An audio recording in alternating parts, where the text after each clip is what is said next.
Yo, what's up guys, Insane Gamefreak here to bring you One Piece Season 3 review.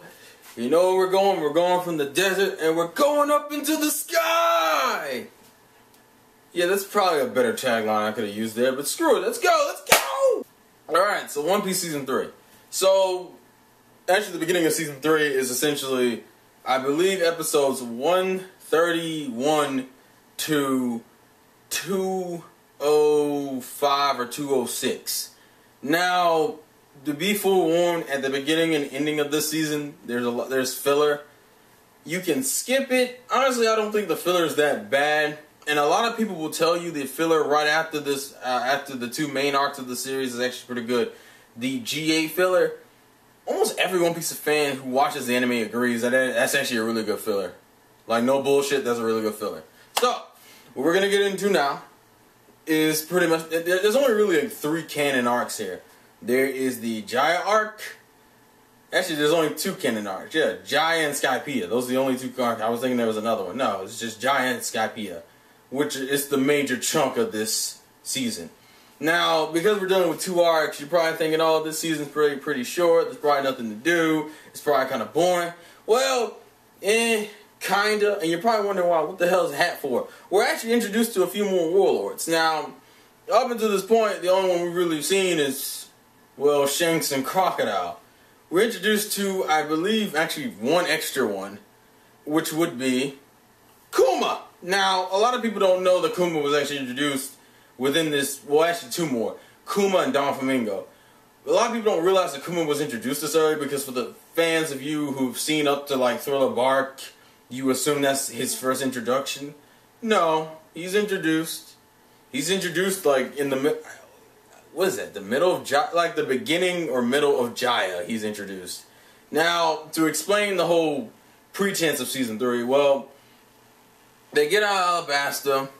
They're kind of just selling. We have Robin as a crewmate now, and actually that's what the filler kind of is for. The filler is kind of like working Robin into like the Straw Hat dynamic, considering she's like the only crew member who really just joined the crew, and she has like really had no time to really fit in with the crew members. So the filler, I guess, if nothing else, will help you get accustomed to having Robin on the crew, because literally her intro into the crew is like the weirdest fucking thing anyone's ever seen. It's literally, you made me live, take me on your ship. Okay, and you know, that might be a little jarring to people who don't know, who aren't aware, because Robin, no offense, has like the weirdest fucking like intro into the Straw Hats. But anyways, the Jaya arc and the Skypiea arc are like directly connected, because essentially Nami's lock pose is pointing up now, and they're like, what the fuck, the next island is in the air, what am I supposed to do here? And it comes into this whole idea of Sky Island. Like there's an island in the sky. And you know, obviously they're not going to believe this, because, I mean, even today, that's just weird as fuck. Island in the sky, what kind of shit is that? What is this, Jack and the Beanstalk or some shit? I don't fucking know. But then they see a giant ship fall from the sky, and then like these shadow figures, and you're just kind of like, alright, I guess we got to figure out how to get into the sky. So the Jaya arc is really them finding this town called Mock Town, trying to get information on Sky Island. And the only real important character for the next arc is Mont Blanc Cricket. And the thing about him is kind of relating to an old story and everything, but the Jaya arc is one of those arcs that is probably the shorter of the 2. Like Skypiea is ridiculously long, whereas Jaya arc is like maybe like 10 to 20 episodes, if that. The whole point of the Jaya arc is to meet Mont Blanc Cricket, but you're also introduced to some. Alright, this is where you start. Okay, I'll put it this way. The Jaya arc is kind of that arc that starts exploring the world of One Piece. Like, up until this point, you've been really just following the Straw Hats. This is when you start seeing more of the government, because there's a few episodes that have nothing to do with the Straw Hats, and they're literally into like this like conference between like Marines and shit and the Warlords.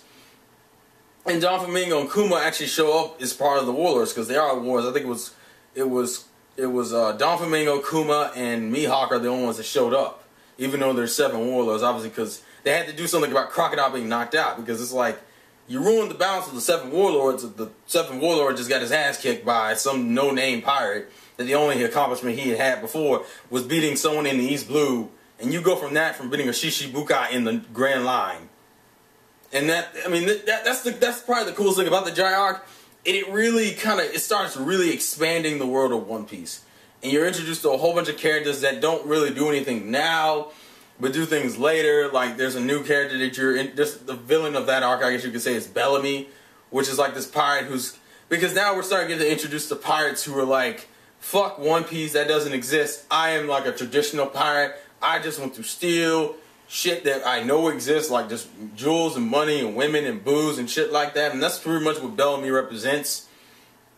Bellamy's a rookie with a 55 million buried bounty on his head, which obviously isn't, well, I guess to Luffy's 30 million, supposedly that's something, until you realize that, oh, the bounties went up because you beat a fucking Warlord of the Sea. Luffy's at 100 million, and Zoro's at 70 million, if I'm right, if I believe right. And pretty much, and actually that's the arc that really shows a kind of a growth in Luffy's character. I think Luffy and probably mainly, I think Luffy showed the most development in that arc, because there's not really, it's not long enough for it to be like a huge thing. The whole point is you meet Mont Blanc Cricket, who is like this descendant of someone named Mont Blanc Nolan, who is has a story about him, about how he was a liar and how he was talking about the city of gold and everything, even though when he took his king to show him the city of gold, it wasn't there, and he died, and his whole family was cursed for being liars. So you have this like descendant of that dude trying to, technically, he won't admit it, but he's indirectly trying to clear his ancestor's name, but for him it's like an inner war between it. Now the way this correlates with Sky Island is because they've been searching underwater for like these wreckage ships and trying to figure out where the fuck, because they think that the island sunk into the sea. But what the true reality of it is, and what we learned, is that it didn't sink into the sea, it was shot up into the air. And the way you're probably wondering, how the hell do the Straw Hats get up to Sky Island? Well, in the world of One Piece, we're introduced to something called the Knock-Up Stream, which essentially is like a water geyser that shows up every so often and shoots things into the air. And the thing is that no one ever attempted to ride it, because obviously no one would believe there's a Sky Island, so people would think you ride the thing and then you would just fall off and then you would die. Like it'd be like, whoop. Oh, there's nothing to grab onto. Oh, I'm dead. That's that's the whole premise behind why no one's ever tried it before. Obviously, because we have a pirate crew full of dreamers, obviously we're gonna attempt that shit, because Luffy was like, we're not doing this, we're going up there. And Sky Island is pretty much them making it up there, and Sky Island's kind of like a revolution in itself. Like, that's the thing about these two arcs, and these Giant arc is still relevant to the story. The biggest arc issue with Sky Island is the fact that Sky Island has no bearing on the plot for the majority of it. Like, there's a few concepts and ideas that are introduced in Sky Island, but I'll put it this way, out of the entire saga of One Piece, considering from like the beginning of the series to where the people are now when they're up to date, most people will tell you that Sky Island has probably the most useless material in the series, purely because nothing that big carries over. Literally, I can count the things that carry over on Sky Island on like one hand. It's literally a new fighting idea that doesn't really get fully implemented until later arcs. A villain that supposedly may show up in a future arc. Some new type of items or weapons. It depends what you want to call them. Like new items introduced into the One Piece universe that you will see over and over again. And you see a few new abilities from the Straw Hats, or a few new attacks. There's like some development growth. Oh, and gold. Those are like the 5 things that carry over from that arc. I don't want to really go into full detail, because Sky P is kind of that point where people's patience with the series is going to get truly tested, because it's argued that Sky P is probably one of the weaker of the arcs in the series. And it's not like it's a bad arc, but it is tedious. And there's a lot of things that are just not going on. For example, this arc has barely any real fights in it. Like, you're not going to see most of the Straw Hats have serious fights. You see maybe 4. 4 of the Straw Hats have like serious fights, where the other ones are kind of like mock battles. And oh, I mean, you know what the funny thing about this arc is? This arc has like the most most terrifying, like, I would consider him probably one of the most badass villains in the series, which is kind of funny considering he's like in one of the like least liked arcs of the series. And that is the God Inaru. Yes, we are fighting gods in Season 3. And this Inaru just happens to be a god, and his powers just happen to be that he can shoot lightning. He's a lightning man. And you can probably already guess the gag at the end of this arc when it gets down to him fighting Luffy, because obviously in every arc the big bad is always fighting Luffy. I'm not going to spell it out for you, but it's a pretty funny gag, and you've probably seen the reaction face all over the internet, because if nothing else, the one thing that seems to carry over from Skypiea in terms of comedy moments is probably the face you're going to see near the end of that arc. As far as Inaru is in general, I think he's not necessarily popular in the Japanese fan base. The American fan base, he's actually pretty popular because of the dub. J. Michael Tatum made Inaru like one of the most like famous dub versions of a character, because Inaru is just straight. Inaru is like this cocky asshole who just like does not give a fuck like about anything. Like he legitimately is just about self-gain. He has no like connection to any people. He really just wants to get to Middle-earth and just be God. Like really, that's what it is. Now, there's a lot of things about Skype I could really go into and explain, but considering you should be watching, this is a review and I'm trying to get you into the series, don't just watch it. And I will say one other thing about Skype that, to its credit, I think Chopper gets a lot of development here. We get to see our first like real Robin fight as a Straw Hat member. But the one thing about Skype that's really cool is the fact that it is one of the few arcs that has a flashback that has no straw hats in it, but it's probably still one of the most light flashbacks. Like, it's literally one of the most light non-straw hat flashbacks. And just so you know, that flashback has something to do with the people in Skypiea, and also it correlates with Jaya. I'm not going to tell you what way, but it's kind of obvious considering I've only really mentioned one character. I don't know. Like, Season 3 is one of those, will probably be a kind of a tedious part of the series because of how I don't know. Season 3 is kind of hard to describe to people because it's not necessarily a bad season, but it's a slow-paced season. Like, one of the biggest complaints with One Piece as a series is that it's a slow-paced series. Season 3 is like the testament to how slow-paced One Piece can get. But even still, the thing, well, at least my argument for it is that One Piece is that series that the more you rewatch it, the more you enjoy it. The problem is that some of these arcs are so fucking long, you're not going to rewatch certain arcs that many times, if any. So, I guess for a first-time watcher, for a normal fan, Season 3 is going to kind of feel like it drags after Jaya. Hell, it might even seem like it drags in Jaya, considering there's filler before and after, which is probably, and that's one of the reasons why the G8 filler gets skipped a lot, because, not because it's a bad filler, but because people are so fucking tired of, like, watching Skypiea that they kind of just want to move on to the next canon arc. Like, they don't feel like dicking around anymore. But Season 3 is kind of just like straight adventure. There's no really like we're trying to help people situation. It's really just, I'll put it this way. Season 3 is more traditional pirate stuff for the Straw Hats than anything else.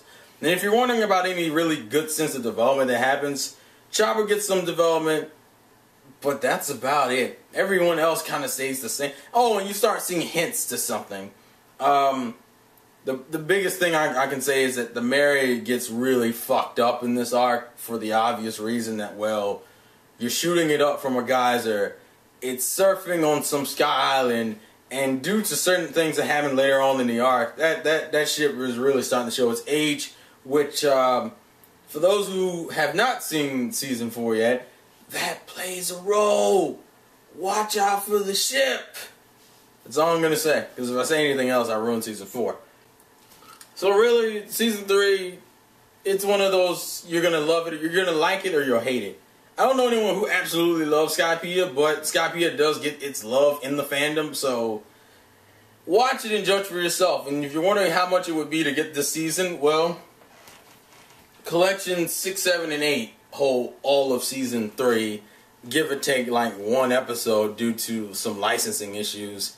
So technically, the last episode of season 3, which is still filler, is on the season 4. But if you want all of the canon in season 3, right here, which will be collections 6, 6, 6, 7, and 8. So if you want to take a shot at it, that'd probably be like $60 for like from like 131 to like 205, which is like 70 something episodes. So $60 for 70 something episodes, pretty good. And these are like $20 each. No bullshit. So anyways, please tell me your thoughts and comments in the comment section below.